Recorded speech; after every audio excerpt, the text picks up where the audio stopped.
اللہ یعلم ما تحمل کل انثی وما تغید الارحام وما تزداد وکل شیء عنده بمقدار۔ اللہ یعلم، اللہ جانتا ہے، ما ہر وہ چیز، تحملو جو پیٹ میں اٹھا رکھی ہے، کل انثی ہر مادہ نے، وما اور جو کہ تغید و کمی ہو جاتی ہے، ارحام رحموں کے اندر،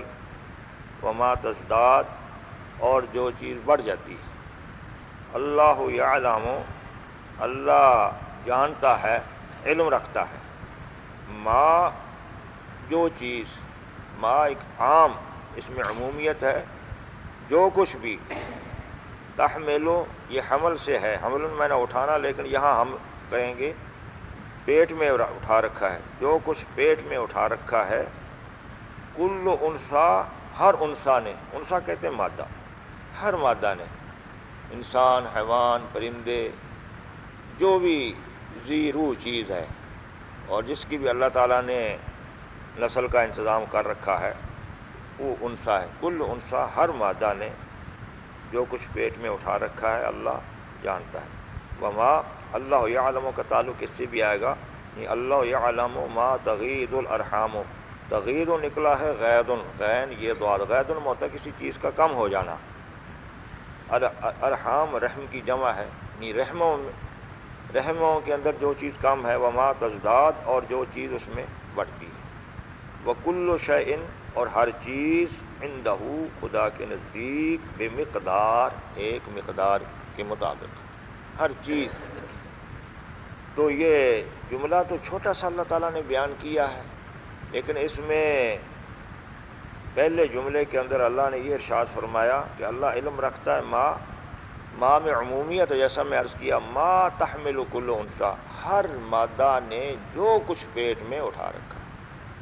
دو باتیں ہو گئیں، ہر مادہ اور اس کے پیٹ میں جو کچھ بھی ہے، اس کا علم اللہ تعالیٰ کو اس کو جانتا ہے۔ یعنی اس سے آپ اللہ تعالیٰ کے علم کی وسعت،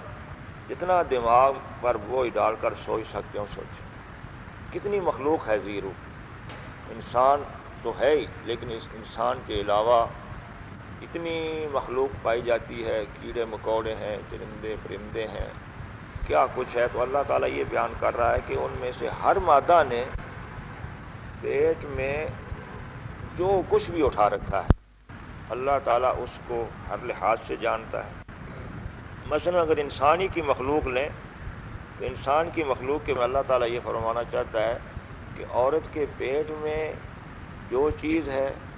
اللہ تعالیٰ اس کو ہر لحاظ سے جانتا ہے، اور ہر عورت کے پیٹ کو جانتا ہے۔ جو چیز سے مطلب کیا ہے، کس طرح کی انسان وجود میں آ رہا ہے، یعنی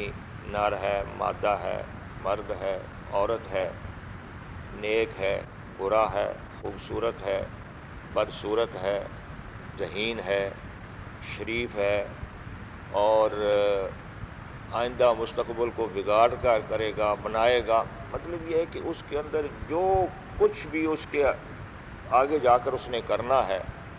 جن جن صلاحیتوں اور خوبیوں،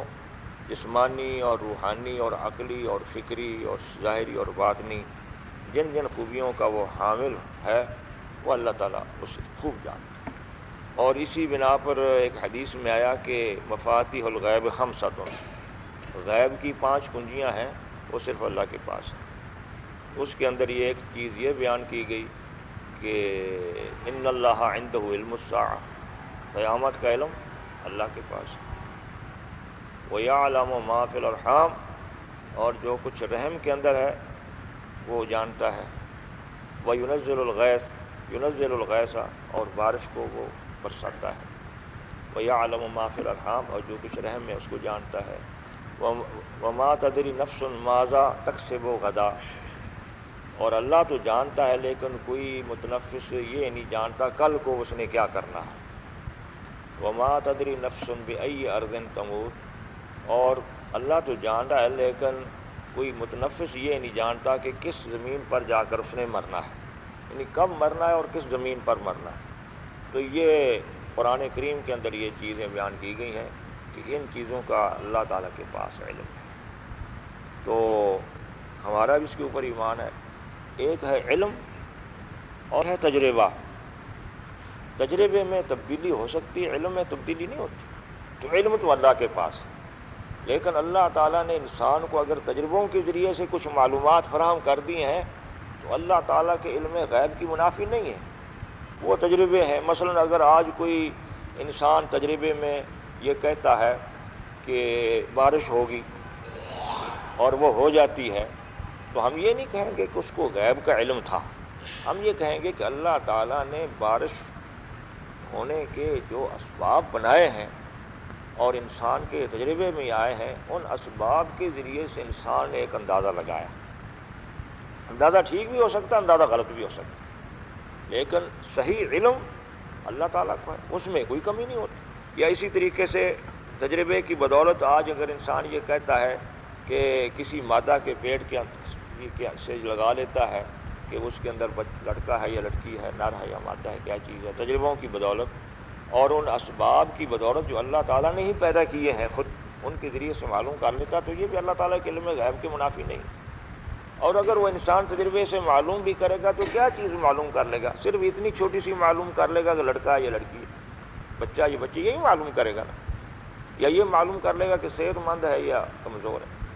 لیکن اللہ تعالیٰ تو یہ کہتا ہے یعلم ما، جو کچھ بھی مادہ نے پیٹ میں اٹھا رکھا، جو کچھ۔ اب اس میں تو بہت ساری چیزیں آ گئی نا، جیسا کہ میں نے عرض کیا، اس میں یہ چیزیں آ گئی، آئندہ جا کر یہ کیسے کردار کا آدمی ہوگا، آئندہ جا کر اس نے کیا کرنا ہے، برا ہے، نیک ہے، شریف ہے، وضیع ہے، خوبصورت ہے، بدصورت ہے، کیا کچھ ہے، کتنی خوبیوں و قابلیتوں کا مالک ہے، کیا دھماکے کرے گا، کتنا علم اس کے پاس ہوگا، کیا کار ڈالے گا، یہ ساری کی تو بہت ہے۔ یہ ہے ماں کے اندر یہ ساری چیزیں چھپی ہوئی ہیں، اور وہ اللہ جانتا ہے۔ وہ تو آج تک کسی انسان کو یہ نہیں پتہ چل سکا، انسان نے تجربے کر کر کے تجربے اگر کوئی چیزیں معلوم کی ہیں تو وہ بہت جزوی سی چیزیں ہیں، اس لیے یہ علم غیب کی منافی نہیں ہے۔ اور وما تغید الارحام وما تزداد، غید میں نے کہا کمی ہو جانا، اور رحموں کے اندر جو کمی ہوتی ہے یا جو اضافہ ہوتا ہے، تو اس میں مفسرین نے لکھا ہے کہ یعنی مطلب یہ ہے کہ کئی چیزیں ہو سکتی ہیں، انہوں نے اپنے دور کی تفسیر لکھ دی ہے، آج کا محقق بیٹھے گا اپنے دور کے مطابق اس کی تفسیر کر لے گا، یہ تو اس قرآن کریم کا اعجاز ہے۔ انہوں نے اپنے دور میں یہ تفسیر کی ہے کہ کمی بیشی کا مطلب یہ بھی ہو سکتا ہے کہ اعضاء میں کمی بیشی ہو گئی، کسی کا عضو ضروری کم ہو گیا، کسی کے اندر غیر ضروری عضو بڑھ گیا، اور مدت میں کمی ہو گئی، جو مدت مقرر اللہ تعالیٰ نے کی ہے، کبھی اس سے پہلے انسان پیدا ہو گیا، کبھی اس سے آگے جگہ لے گیا، تو یہ بھی کمی بیشی ہوتی ہے۔ اس طرح سے انہوں نے کمی بیشی کے اور کئی نکالی ہیں، صورتیں نکالی ہیں، بلکہ قرطبی وغیرہ نے تو ایسی مثالیں بھی دی ہیں بڑے بڑے اچھے بزرگوں کی کہ جو 2 سال ماں کے پیٹ میں رہے۔ امام مالک پیدا ہوئے تھے 2 سال ماں کے پیٹ میں، اور بھی کچھ انہوں نے ضحاک بڑے تابعی گزرے، بڑے مفسر گزرے ہیں ضحاک، تو وہ کہتے ہیں وہ اس حالت میں بنے اتنے بڑھ گئے تھے کہ ان کے دانت وانت بھی نکل آئے تھے۔ تو خیر اس طرح کی مثالیں دی ہیں، لیکن کمی بیشی کی کیا شکل ہے، یہ یہاں ہر دور میں اس کی تحقیق کی جائے تو پتہ چلے گا۔ خون کم ہو جانا، خون کا بڑھ جانا، اور کسی چیز کی کمی بیشی ہونا، لیکن جو کچھ اندر کمی بیشی ہو رہی ہے، جو تبدیلیاں ہو رہی ہیں، جس طرح کی کوئی چیز اندر پرورش پا رہی ہے، اللہ تعالیٰ کو اس کا علم۔ یہ اللہ تعالیٰ کے علم کی اس سے بڑھ کر پہلے دلیل آفاق بھی، کہ دلیل آفاق یہ ہے کہ وہ زمین اور اس کی کھیتیاں اور اس کی قسمیں اور ایک ہی پانی سے مختلف گل و گلاب اور مختلف پھولوں اور پھلوں کا اور جنسوں کا ایک ہی پانی سے رنگ برنگ طریقے سے اٹھ کھڑا ہونا، اور باغات، یہ دلیل آفاق تھیں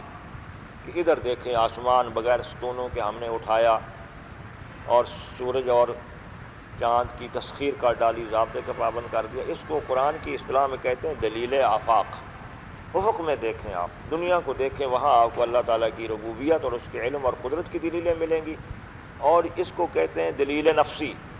دلیل انفس یعنی اندرونی چیزیں انسان اور دوسری چیزوں،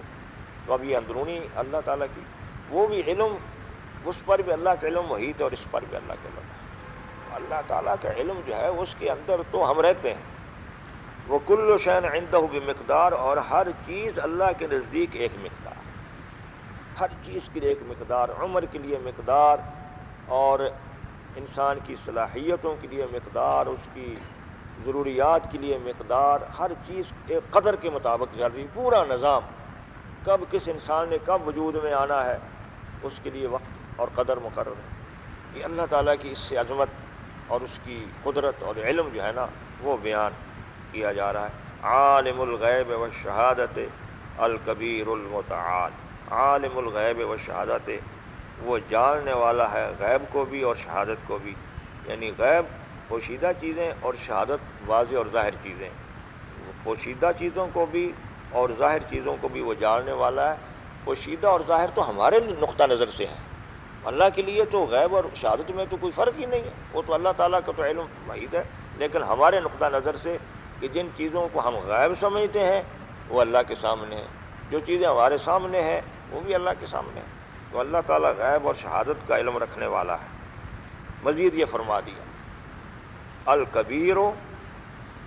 بہت بزرگ ہے، یعنی کبیر کا مطلب یہ ہے کہ وہ بڑا ہے۔ کیسے بڑا ہے؟ کسی چیز کو آپ بڑا کہہ دیں، پھر اس کے بعد یہ کہہ دیں کہ وہ اس سے بھی بڑا ہے، پھر آپ کسی چیز کو کہہ دیں بڑا، پھر اس کو کہہ دیں اللہ تعالیٰ کو وہ اس سے بھی بڑا۔ یہ کائنات کا نظام بہت بڑا ہے اور اللہ اس سے بڑا ہے، یہ اس کو آپ کبیر کہتے ہیں۔ یہ اللہ تعالیٰ کی کبریائی اور اس کی بالا تری اور اس کا بڑا ہونا۔ المتعال، اور اس کو علو بھی حاصل ہے، علو، اور وہ لفظی ترجمہ تو اس کا کیا گیا ہے بالا تر ہے، لیکن اس میں یعنی علو کا شامل ہے، بڑائی، اور بڑائی کے ساتھ اس کے اندر علو بھی شامل ہے، برتری۔ ایک آدمی بڑا ہوتا ہے، ایک چیز بڑی ہوتی ہے برتر نہیں ہوتی، تو وہ بڑا بھی ہے اور برتر بھی ہے، یعنی اس کے اندر علو ہے، قبضہ ہے اس کا، غالب ہے وہ، اس کی گرفت ہے اور چھایا ہوا ہے، اور اس کے آگے ہر چیز ہیج، بیکار اور بالکل معمولی۔ یہ اللہ تعالیٰ کی صفات۔ سواء منکم، برابر ہے، یہاں محذوف کر لیجئے، سواء منکم، اس کی نظر میں، پہلے بنا لے جا، اس کی نظر میں اور اس کے علم میں برابر ہے، منکم، تم میں سے، من، وہ لوگ، اسر القولا، جنہوں نے جو چھپا کر کرتے ہیں باتیں، ومن جہر بہ، اور جو کھلم کھلا کرتے ہیں باتیں، اس کے نزدیک برابر ہے۔ ومن ہوا مستخفن، اور وہ جو مستخفن چھپتا ہے، باللیل، رات کی تاریکیوں میں، وساربن، اور جو چلتا ہے، بالنہار، دن کی روشنی۔ سواء منکم، برابر ہے، یعنی اللہ کے علم میں، شروع میں ہم لگا دیں گے اللہ کے علم میں برابر ہے، منکم، تم میں سے، من اسر القولا، وہ شخص، اسر اسرارن، اسرارن کا مطلب ہوتا ہے کوئی بات چھپ کر کرنا، یہ ہے فعل، اسرارن چھپ کر کرنا، اسرہ میں نے چھپ کر کی، القول بات، جس نے چھپ کر کی بات، ومن جہرا بہ، اور جس نے جہرا یجہر، جہر مطلب جہر، بالجہر جسے کہتے ہیں، کھلم کھلا کی بھی، وہ بات، یعنی جو بات کو چھپا کر کرتا ہے یا کھلم کھلا کرتا ہے۔ کھلم کھلا باتیں جب ہم کرتے ہیں یا خفیہ باتیں جب ہم کرتے ہیں تو وہ ساری کی ساری چیزیں اس کے نزدیک کوئی فرق نہیں۔ ومن ہوا مستخفن باللیل، اور وہ جو مستخفن، یہ خفیہ سے نکلا ہے، خفیہ، استخفاء، اور اس کا اسم فاعل ہے مستخفن، اور وہ جو چھپ رہا ہے، باللیل، رات میں، یعنی رات کی تاریکیوں، رات کی تاریکی کے اندر کو جو آدمی چھپتا ہے، چھپ کر کام کرتا ہے رات کی تاریکیوں میں، وساربن، سربن مطلب ہوتا ہے چلنا، حرکت کرنا، اور وہ جو حرکت کرتا ہے دن میں، تو دن میں چونکہ حرکت ہوتی ہے اس لیے بیان کر دیا، دن کی روشنی میں جو حرکت کرنے والا ہے وہ، اور رات کو چونکہ انسان پوشیدہ سا ہو جاتا ہے تو بتایا کہ رات کی تاریکیوں میں جو پوشیدہ ہے، تو جو رات کی تاریکیوں میں پوشیدہ ہے، جو دن کی روشنی میں حرکت کر رہا ہے، جو چھپ کر بات کر رہا ہے، جو کھلو کھلا بات کر رہا ہے، سواء اس کے علم میں سب برابر۔ یعنی اس سے اندازہ لگا لیں کہ آدمی بعض اوقات عجیب کیفیت طاری ہو جاتی ہے انسان کے اوپر، وہ چھپ کر اور بچنے کی کوشش کرتا ہے، لیکن اللہ تعالیٰ کی انہی الفاظ سے یہ ایک دو آیتیں ایسی ہیں کہ ان الفاظ کے بعد آدمی کہاں چھپ سکتا ہے۔ لہو معقبات من بین یدیہ ومن خلفہ یحفظونہ من امر اللہ۔ لہو، اس اللہ کے لیے، یعنی اللہ کے لیے، لام بمعنی تملیک، اس اللہ کی ملکیت میں، یہ اللہ کے قبضے میں یا اللہ کی تصرف میں کیا ہے؟ معقبات، معقبات ہیں۔ معقبات نکلا ہے عقب سے، عین قاف بے عقب۔ عقب ہوتا ہے کسی چیز کا پیچھے ہونا، یہ فلاں کے عقب میں، ایک آگے ہے اور پیچھے عقب، تو اس سے یہ نکلا ہے معقبات سے وہ فرشتے کہ جو آگے پیچھے آتے رہتے ہیں۔ معقبات وہ نگران فرشتے جو انسانوں کے اوپر اللہ تعالیٰ نے مقرر فرما رکھے ہیں اور وہ آگے پیچھے آتے رہتے ہیں۔ یتعاقبون ملائکۃ اللیل ملائکۃ النہار، یعنی کچھ فرشتے رات کے ہیں اور کچھ فرشتے دن کے ہیں، تو دن کے فرشتے ڈیوٹی دیتے ہیں تو پھر رات کے فرشتے آ جاتے ہیں۔ اس لیے چونکہ پے در پے انسان کے اوپر وہ نگران لگے ہوئے ہیں، اس لیے ان کا نام رکھ دیا معقبات، آگے پیچھے پے در پے آنے والے فرشتے، نگران فرشتے۔ بین یدہ ہے اس انسان کے سامنے،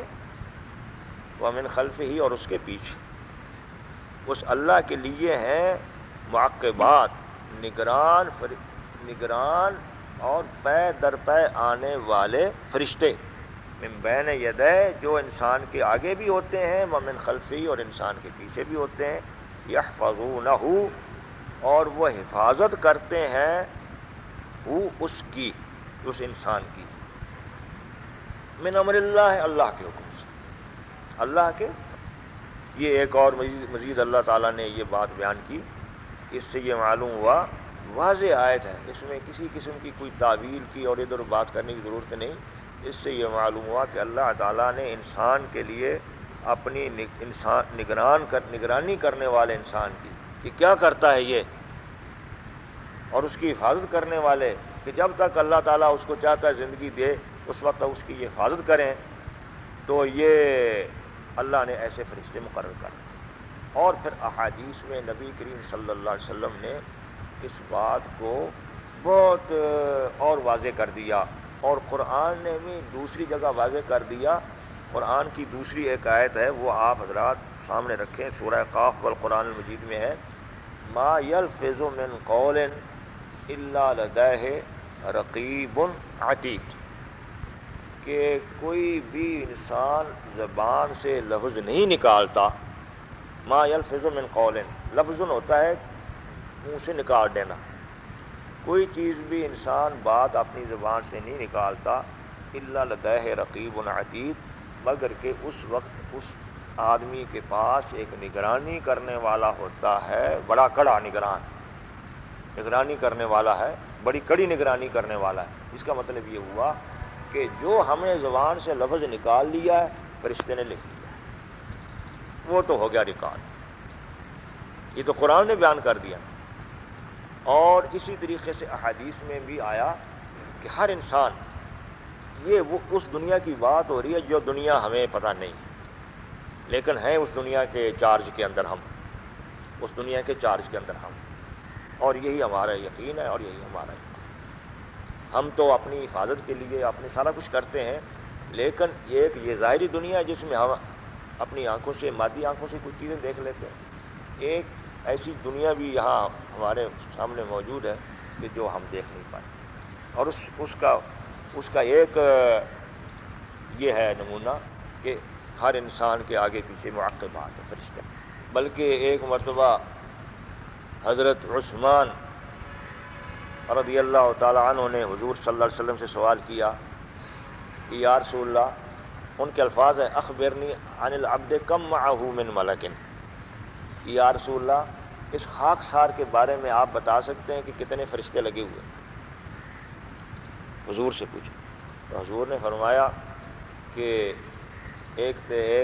تیرے دائیں ہاتھ فرشتہ ہے اور ایک بائیں ہاتھ فرشتہ ہے، اور پیچھے ہے، آگے ہے۔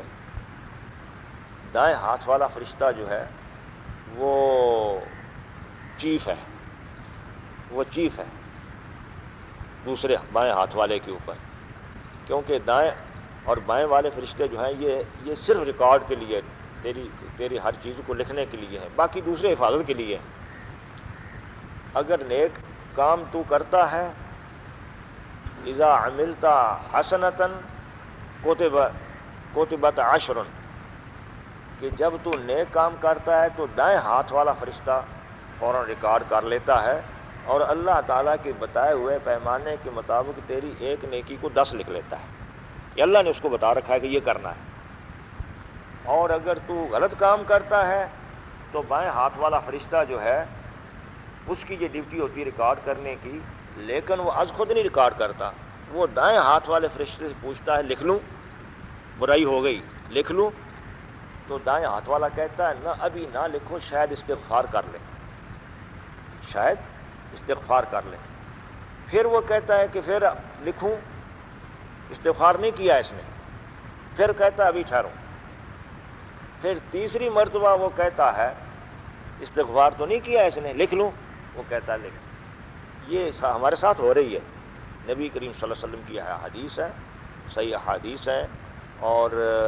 یہ حضور ہی بتا سکتے تھے، اور تو کسی اور اللہ تعالیٰ کے علم کے ذریعے سے بتا سکتے تھے، ورنہ ہم کچھ کیسے سمجھ سکتے تھے؟ اس طرح سے یہ چیزیں جو ہیں وہ یحفظونہ من امر اللہ، اس کا 2 معنی ہو گئے۔ یحفظونہ وہ حفاظت کرتے ہیں، معقبات یعنی وہ نگران فرشتے حفاظت کرتے ہیں اس انسان کی، من امر اللہ اللہ کے حکم سے، اللہ کے حکم سے کام کر رہے ہیں، یعنی بے امر اللہ، اللہ کی اجازت اور اس کے حکم اور اس کے بتائے ہوئے یعنی امر کے تحت تو اس انسان کی حفاظت کرتے ہیں۔ ایک اس کا معنی یہ ہے جیسا کہ حدیث میں معلوم ہوا کہ انسان کی حفاظت کرتے ہیں، مثلا موت تو وہ خود حفاظت کرتے ہیں، جب تک وہ انسان کی موت کا وقت نہیں آتا اس وقت تک یہ بچاتے رہتے ہیں، اور بالکل بعض اوقات انسان موت کے منہ میں یکا یک پہنچ جاتا ہے لیکن معلوم ہوتا ہے کسی چیز نے بچا لیا، تو وہ اس وقت وہ فرشتے کا تصرف ہوتا ہے، کہتا فرشتہ کہتا موت کو پیچھے ہٹ جا بھی نہیں ہوا، تو اس کی حفاظت کرتے ہیں۔ اور ویسے بھی اللہ تعالیٰ جو ان سے حفاظت کے کام لینا چاہتا ہے اس کی حفاظت کرتا ہے۔ اللہ نے جو انسان کے لیے زندگی کے دن رکھے ہیں، جو اس کو کام کرنے کی موقع دیا ہے کرنے دیتے ہیں، پورا نہیں روکتے، پوری اس کی رکھے ہوئے ہیں۔ اور دوسرا اس کا معنی یہ ہے کہ یحفظون علیہ عملہ، کہ وہ فرشتے انسان کے اعمال جو ہیں وہ محفوظ کرتے ہیں، یعنی اس کی چیز کو محفوظ کر رہے ہیں، اور وہ جیسا میں نے بتایا کہ دائیں اور بائیں فرشتے جو ہیں وہ ریکارڈ تیار کر رہے ہیں۔ تو یحفظون من امر اللہ، اللہ کے حکم سے، اللہ کے امر سے وہ انسان کی حفاظت کرتے ہیں یا انسان کے اعمال کو محفوظ کرتے ہیں۔ یہ 2 معنی اس کے ہو گئے۔ اور اس سلسلے میں مفسرین نے بڑا کچھ لکھا ہے، میرا تو دل چاہتا ہے کہ اس طرح کی چیزیں ہمیں اس طرح کی احادیث جو ہیں پڑھتے رہنے چاہیے، یعنی اگر کہیں سے اس طرح کا مجموعہ مل جائے، یہ وہ دنیا ہے کہ جس کے اندر ہم رہ رہے ہیں لیکن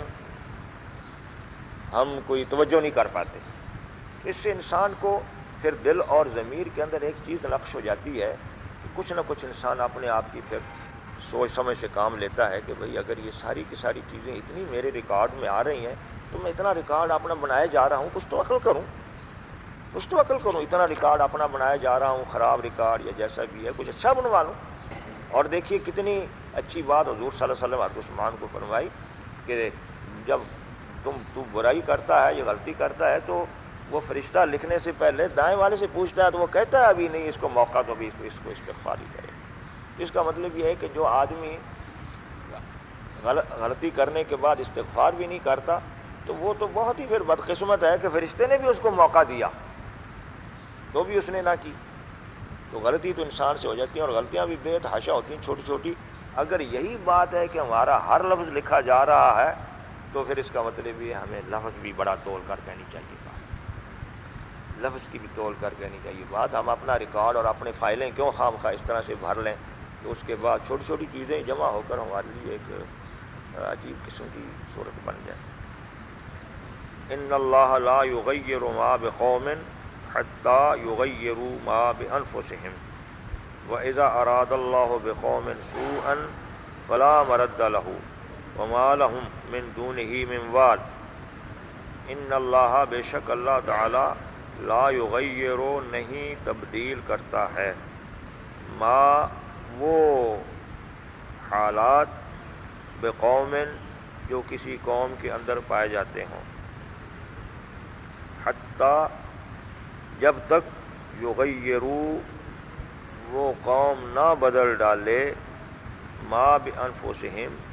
وہ حالات بانفسہم کہ اس قوم کی ذات میں ہیں، یعنی اس قوم کے افراد کی ذات میں ہیں، نفس کی جمع انفس۔ وَإِذَا أَرَادَ اللَّهُ اور جب چاہتا ہے اللہ تعالیٰ بقوم کسی قوم کے ساتھ سوءً سزا دینے کا، کسی قوم کو سزا دینے کا، سوءً اس کو آزمائش میں ڈالنے کا، فلا مرد لہو تو پھر نہیں کوئی بھاگنے کی جگہ ہوتی لہو اس قوم کے لیے، وما لہم اور نہیں ہوتا لہم ان لوگوں کے لیے، یعنی افراد قوم کے لیے، من دون ہی اس کے سوا یعنی خدا کے سوا، من والن کوئی والی یا کارساز۔ ان اللہ لا یغیر بے شک اللہ تعالی لا یغیر نہیں تبدیل کرتا ہے، تغییر اس کا مصدر ہے، تغییر تو وہی جو تغیر آپ اردو میں پڑھتے رہتے ہیں، تغیر بھی اور تغییر بھی، لا یغیر اللہ تعالی نہیں تبدیل کرتا ہے ما وہ صورتحال، ما ایک عام لفظ ہے، وہ چیز بقوم جو کسی قوم کے اندر پائی جاتی ہے، تو یہاں ہم لیں گے صورتحال، حتیٰ یہاں تک، جب تک یہ حتیٰ اس کو کہتے ہیں غایت، کسی چیز کی غایت بیان کرنا اور سبب بیان کرنا، حتیٰ جب تک کہ یغیروا وہ قوم کے لوگ نہیں بدل ڈالتے ما وہ صورتحال بانفسہم جو ان کے انفس میں ہے، جو ان کی ذاتوں میں ہے، یعنی ان کے افراد کی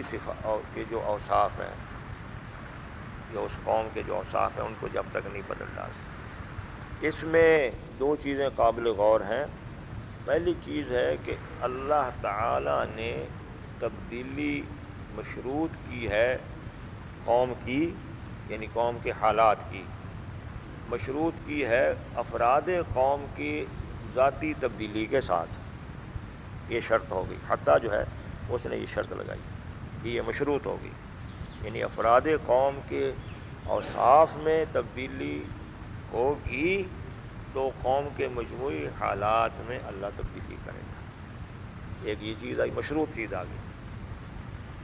اور دوسری چیز اس میں یہ آئی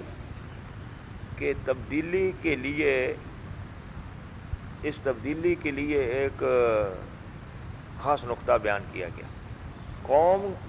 کی تبدیلی، مجموعی قوم کی تبدیلی تو بیان کی کہ اللہ تعالیٰ مجموعی طور پر قوم کے حالات تبدیل نہیں کرتے، اور شرط یہ لگائی، اس وقت یہ نہیں کہا کہ حتیٰ یغیروا ما بہم، یعنی قوم اپنی حالت کو نہیں بدل دیتی، بلکہ یہ آیا ما بانفسہم، اس کا مطلب ہے افراد قوم کے جو الگ الگ ذات ہیں، افراد جو الگ الگ افراد ہیں ان کی ذاتی اوصاف میں تبدیلی نہیں آتی ہے۔ یوں ہوگا، یعنی افراد قوم کے ذاتی اوصاف میں جب تک تبدیلی نہیں آئے گی قوم کی مجموعی حالت اللہ نہیں بدلے گا۔ یعنی قوم کی مجموعی حالت بدلنے کے لیے یہ نہیں کہا قوم مجموعی طور پر کوئی تبدیلی کرے، بلکہ یہ کہا کہ افراد قوم جو ہے وہ اپنے اوصاف بدلیں۔ افراد قوم کے اوصاف، اس کا مطلب یہ ہے کہ قوم کی تبدیلی کے لیے قوم کے ہر فرد جو ہے اس کے اوصاف میں تبدیلی ہونی ضروری ہے۔ ہر فرد سے مطلب یہ نہیں ہے کہ 100% افراد جتنے قوم کے ہیں، بلکہ قرآن کا دوسرا اصول یہ، حدیث کی دوسری یہ ہے کہ کم از کم ایک بہت معتدب تعداد جو ہے وہ بدل گئی ہو۔ معتدب تعداد، اکثریت یا قابل لحاظ تعداد یا ان افراد کے اندر وہ تبدیلی آ گئی ہو جو اثر انداز ہوا کرتے ہیں۔ تو جب تک افراد قوم کے ذاتی اوصاف میں تمام یا بڑی اکثریت یا کار فرما طبقے جو افراد ہوتے ہیں ان کے ذاتی اوصاف میں جب تک تبدیلی نہیں ہوگی، قوم کی مجموعی حالت اللہ نہیں بدلے گا۔ اور اگر اللہ تعالیٰ کسی قوم کو کسی مصیبت میں ڈالنا چاہتا ہے، ان کے بارے میں کوئی ایسی تبدیلی کرنا چاہتا ہے جو آزمائش اور بری سمجھتی ہے، تو اس وقت تک یہ بری تبدیلی بھی نہیں ہوگی جب تک افراد قوم کے اوصاف کے اندر بری تبدیلی نہ آ جائے۔ اس کا مطلب یہ ہے کہ افراد قوم جو ہیں وہ اہم اس میں کردار ادا کر رہے ہیں مجموعی قوم کی تبدیلی۔ افراد قوم کے اندر اگر اچھی تبدیلی ہے تو اللہ اچھی کر دے گا، اور اگر ان کے اندر بری تبدیلی ہے تو اللہ بری تبدیلی۔ یہ دوسرا اس میں یہ نقطہ ہے۔ اشعار کی زبان میں تو نہیں سمجھتے، لیکن قرآن کی اس زبان میں لفظوں کے پیچھے آپ سمجھتے۔ تو ایک دو چیزیں یہ۔ تیسری چیز یہ ہے کہ قوم کی مجموعی قوم کی خوبی اللہ نے کیا بیان کی۔ کسی قوم کا مجموعی طور پر اچھا ہونا جو بیان کیا ہے کہ فلاں قوم اچھی ہے، اللہ نے اس کی تعریف کی ہو، تو اس کے بارے میں یہ اللہ تعالیٰ نے سورہ نحل کے اندر ایک اشارہ فرمایا ہے کہ سورہ نحل کی ہے 112ویں آیت۔ سورہ نحل 14ویں پارے کی صورت ہے اور 112ویں آیت ہے۔ وَضَرَبَ اللَّهُ مَثَلًا قَرْيَةً كَانَتْ آمِنَةً مُطْمَئِنَّةً يَأْتِيهَا رِزْقُهَا رَغَدًا مِنْ كُلِّ مَكَانٍ فَكَفَرَتْ بِأَنْعُمِ اللَّهِ فَأَذَاقَهَا اللَّهُ لِبَاسَ الْجُوعِ وَالْخَوْفِ بِمَا كَانُوا يَصْنَعُونَ۔ یہ ایک مثال کے طور پر اللہ تعالیٰ نے پیش کی ہے کہ وہ اچھی قوم اللہ کے نزدیک کون سی ہے۔ تو وَضَرَبَ اللَّهُ مَثَلًا، اور اللہ تعالیٰ نے ایک مثال بیان کی ہے، قریۃً، ایک بستی کی، یعنی ایک مثال بیان کی۔ اللہ تعالیٰ اپنے مقصد کے لیے ایک مثال بیان کرتا ہے۔ ایک بستی ہے، کانت آمنۃ مطمئنۃ، جو تھی آمنۃ پرامن، مطمئنۃ پرسکون، ہر لحاظ سے اس میں اطمینان اور امن۔ یاتیہا، آتا تھا اس کے پاس، رزقہا، اس کا رزق، اس کی روزی اس کے پاس آتی تھی، راغدن، وافر، من کل مکان، ہر طرف سے وافر روزی اس کو ملتی تھی۔ کیا مطلب ہر طرف سے؟ یعنی مطلب یہ ہے کہ زندگی کے ہر شعبے کے اندر یہ سہولتیں اس کو میسر ہوگی۔ زراعت دیکھو تو وہ چمک رہی ہے، صنعت دیکھو تو وہ چمک رہی ہے، اور نسل انسانی کے اندر بھی کثرت ہو رہی ہے، اور ہر لحاظ سے من کل مکان کا لفظ کہہ کر اللہ تعالیٰ نے بیان کر دیا کہ چاروں طرف سے ہر لحاظ سے اس کے پاس اس کا رزق فراخ دلی سے اس کو آتا تھا۔ تو یہ اللہ تعالیٰ نے اس کی یہ حالت، اس کی خوبی بیان کی ہے۔ یہ کیوں اس کی ایسی حالت ہوئی، یہ نہیں سبب بیان کیا اللہ نے۔ ظاہر بات ہے کہ اس کی ایسی حالت ہوئی ہوگی اس بنا پر کہ پہلے اللہ کے اوپر ایمان لائی ہوگی، اللہ تعالیٰ کے اوپر ایمان لائی ہوگی، اور قوانین زندگی کے جو ضابطے ہیں زندگی کو بہتر بنانے کے، ان ضابطوں کو اس نے اختیار کیا ہوگا، اس کے اوپر عمل کیا ہوگا۔ قومی ترقی کے ضابطے ہیں، ان ضابطوں پر اس نے عمل کیا ہوگا۔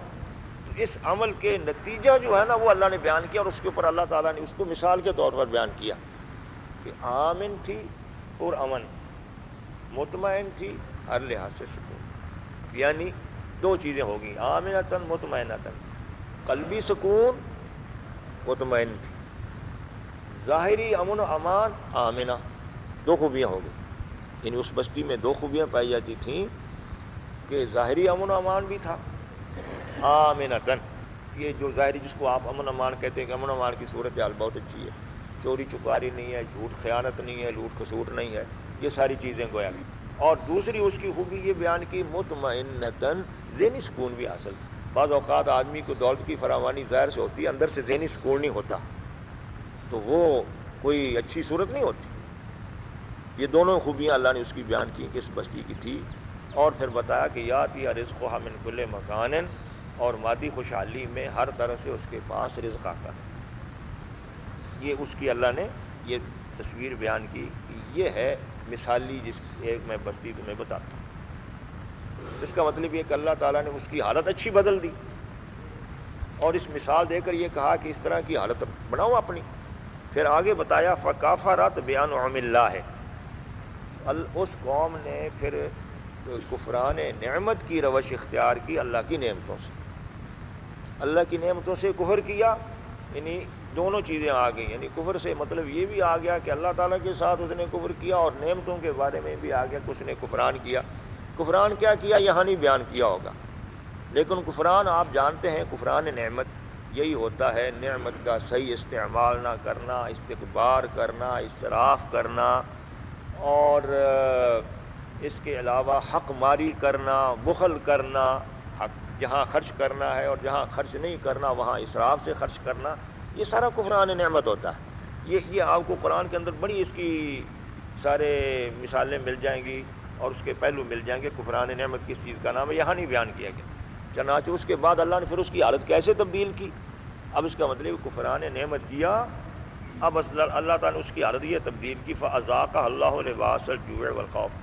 تو پس چکھا دیا اللہ نے اس کو لباس الجوع والخوف،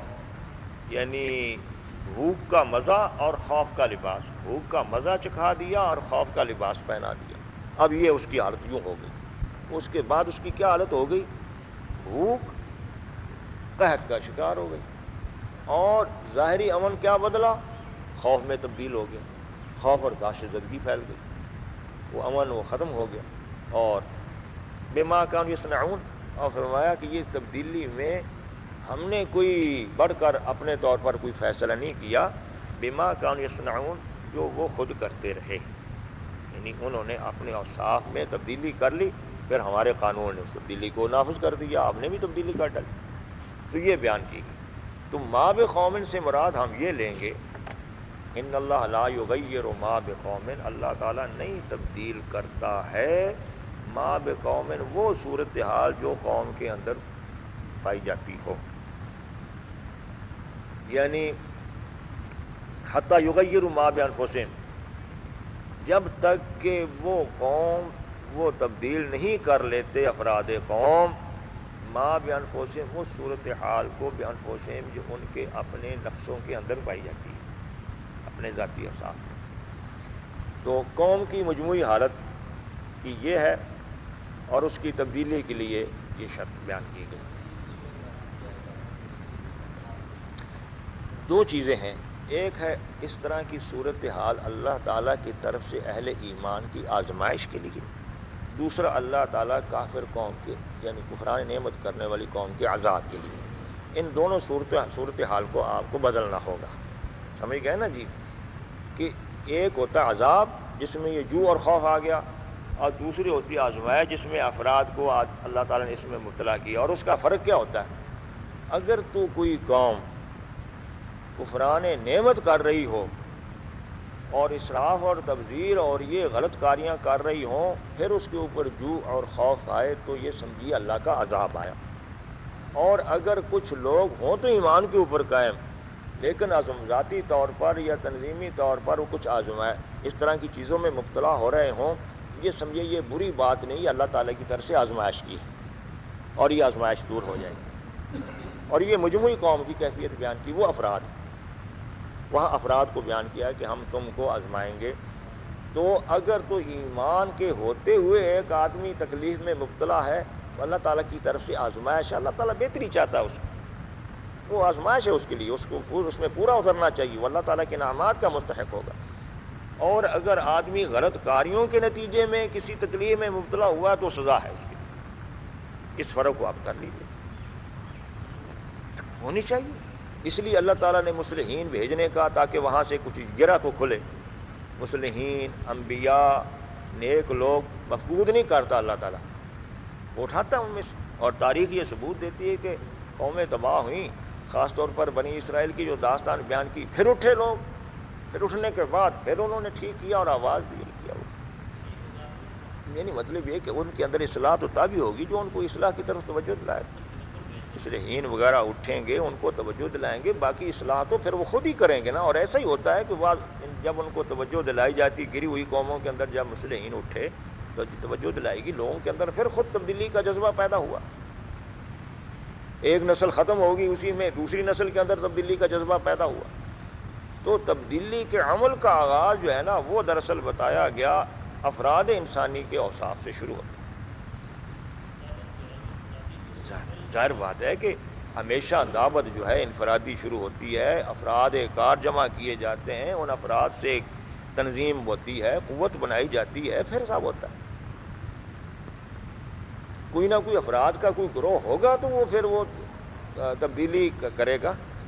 لیکن میں نے جیسے بیان کر دیا کہ یہ مطلوب نہیں ہے کہ قوم کا ہر فرد ہی اگر تبدیلی کرے گا تو پھر اللہ تعالیٰ کی سنت بدلے گی۔ لیکن دوسری تفصیلات سے یہ معلوم ہوتا ہے کہ کم از کم کوئی مضبوط گروہ پیدا ہو جائے، اچھے لوگوں کا، وہ طاقت فراہم کر لیں، یا اکثریت کے اندر ایک تبدیلی پیدا ہو جائے گی تو پھر اللہ تعالیٰ۔ اور اسی طریقے سے دوائی کے بارے میں بھی آیا، دوائی کے بارے میں نبی کریم صلی اللہ علیہ وسلم نے فرمایا کہ ایسا وقت آئے گا کہ یہ دوائی آئے گی، فلاں ہوگا، سب ختم ہو جائیں گے اور اللہ تعالیٰ کی طرف سے بڑا عذاب ہوگا۔ تو ایک صحابی نے سوال کیا، نہلک وفینا الصالحون، کیا ہمارے اندر کچھ نیک لوگ ہوتے ہوئے بھی ہم ہلاک ہو جائیں گے، ختم برباد ہو جائیں گے؟ حضور نے فرمایا نعم اذا کثر الخبث، جی ہاں ایسا ہی ہوگا، جب فسق و فجور اتنا بڑھ جائے گا کہ چند نیک لوگوں کی بھی کوئی حیثیت نہیں رہے گی تو سب اس میں آ جائیں۔ تو اس کا مطلب یہ ہے کہ اللہ تعالیٰ کی طرف سے سزا بھی آتی، تو یہ نہیں ہے کہ ہر فرد بالکل غلط کار ہو چکا ہو، اکثریت کے اندر یہ چیز پیدا ہوگی ہو اور نیک لوگ جو ہے نا وہ بے اثر ہو کر رہ جائیں۔ اور اسی طریقے سے جب اچھی تبدیلی ہوگی تو اس وقت بھی کوئی مضبوط گروہ ایسا ہوگا، یہ تو نہیں ہے کہ 100% سارے ٹھیک ہوں، کچھ مضبوط گروہ ایسا ہوگا کہ جو بہرحال ایک وزن رکھے گا، تو اس وزن کے نتیجے میں اللہ تعالیٰ اس کے ذریعے سے اور اللہ اپنی سنت کے تحت تبدیلی کر دے گا۔ چنانچہ اس لیے قرطبی نے لکھا کہ اس کا مطلب ما بانفسہم کا مطلب یہ نہ سمجھیے کہ پورے کے پورے منہم اور معظمہم، وہ یا ان میں سے اکثر، با اثر، اس طرح سے یہ چیز ہم سمجھتے ہیں۔ اور یہ چیز اسی طرح کی آیت ملتی جلتی ایک اور بھی ہے، آپ وہ بھی سامنے رکھ لیں تاکہ مضمون آپ لوگوں کا سورہ، یہ 10ویں پارے میں سورہ انفال ہے، 10ویں پارے میں 53 آیت 53، سورہ انفال 10واں پارہ سورہ انفال۔ ذالک بأن اللہ لم یک مغیرا نعمتا انعمها علی قوم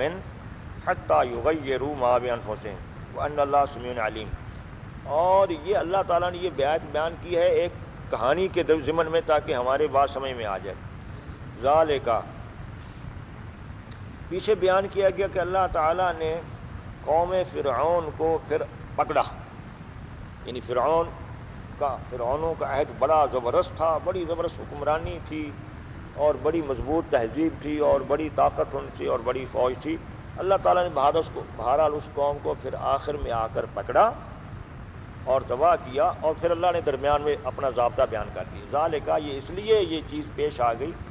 کہ بأن اللہ، کہ بے شک اللہ تعالیٰ لم یک مغیرن، نہیں ہے تبدیل کر ڈالنے والا، نعمتاً، کسی بھی نعمت کو، خوشحالی کو یا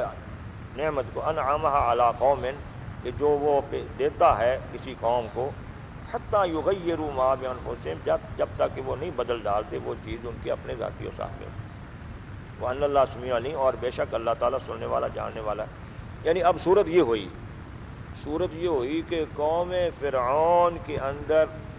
برے اوصاف آ گئے، جس کی وجہ سے اس قوم فرعون کا اب دنیا کے اندر اللہ کی سنت کے مطابق رہنے کا وقت ختم ہو گیا۔ یعنی اتنی برائیاں، اور برائیوں میں اجتماعی ظلم و ستم اور انسانی تفریق اور تعصبات اور ملکی اور غیر ملکی کی ساری چیزیں پائی جاتی تھیں۔ یعنی ہم قبطی ہیں، یہ غیر ملکی ہیں، اسرائیلی باہر کے ہیں، اور یہ ہے کہ یہ حکمران تھے اور ساری مال و دولت ان کے پاس تھی، اور اسرائیلی جو تھے وہ محکوم اور مظلوم تھے اور ان کے اوپر بڑی سخت قسم کے قوانین نافذ کیے جاتے تھے، اور بھی اجتماعی ظلم۔ تو اس کے نتیجے ایک طرف یہ ہوا، ایک طرف اس قوم کے اندر وہ مادہ حیات ختم ہو گیا،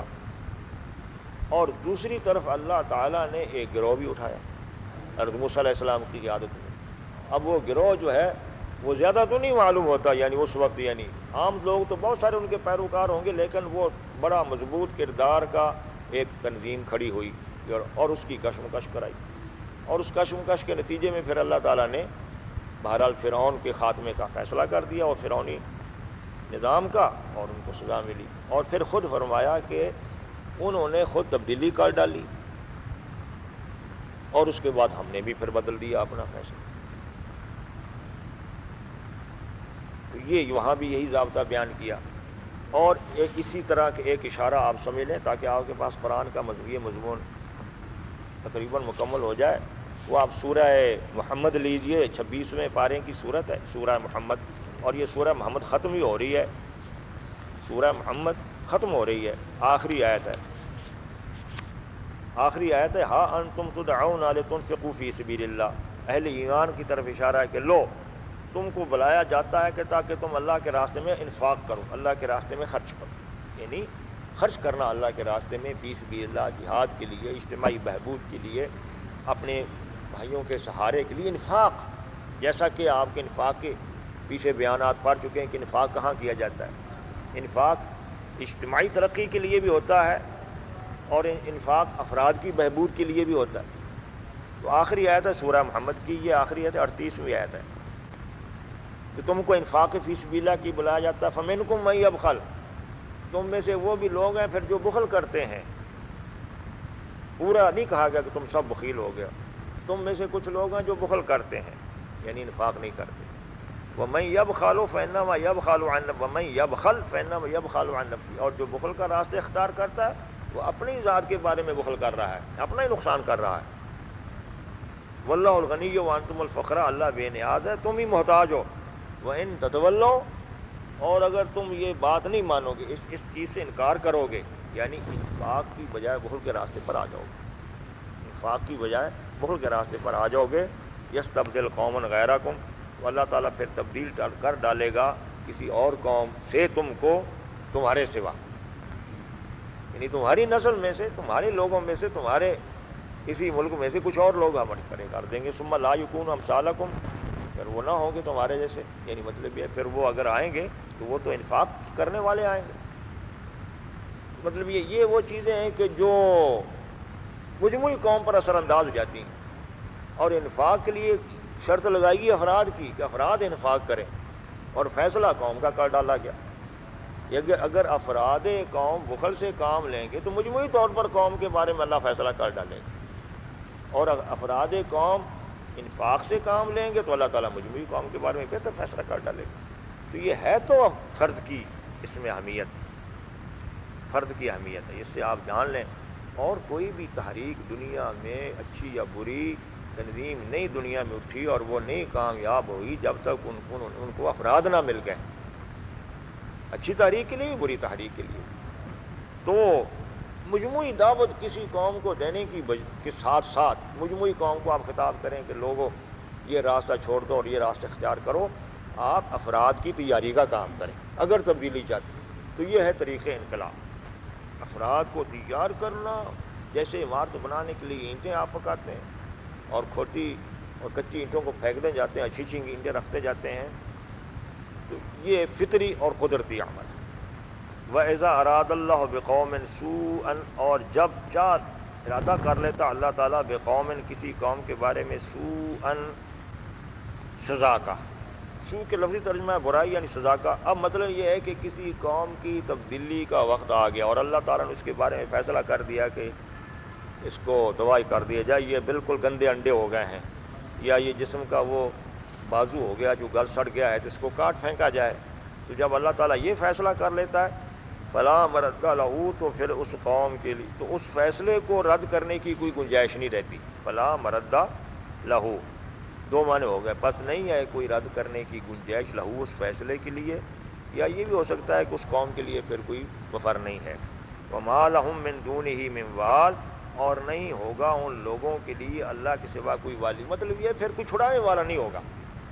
یعنی فیصلہ جب نافذ ہو جاتا ہے نا تو پھر آپ یہ سمجھیں کہ کوئی ہمیں بچا لے کوئی چھڑا لے، نہیں ہوتا، ایسی چکی چلتی ہے، پھر وہ غراری چل پڑتی ہے، وہ اللہ تعالیٰ اس کا غراری جو ہے نا اس کا رخ بدل دیتا ہے، اور پیستی جاتی، کون اس کو روکے؟